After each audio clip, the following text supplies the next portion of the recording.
এই নির্দিষ্ট হাদিসে এসেছে যে একজন একজন ইহুদি ব্যক্তি ওনার কাছে এসে বললেন যে তোমাদের কোরআনে এমন একটা আয়াত আছে, যদি এইটা আমার ধর্মে থাকতো তাহলে ওই দিনই আমরা ঈদ পালন করতাম, কারণ ওই দিন তোমাদের ধর্ম পরিপূর্ণ হয়ে গেছে।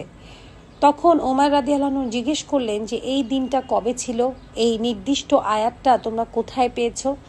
তখন ওই ইহুদি ব্যক্তি সূরা মায়াদার ৩ নম্বর আয়াতে রেফারেন্স দিলেন।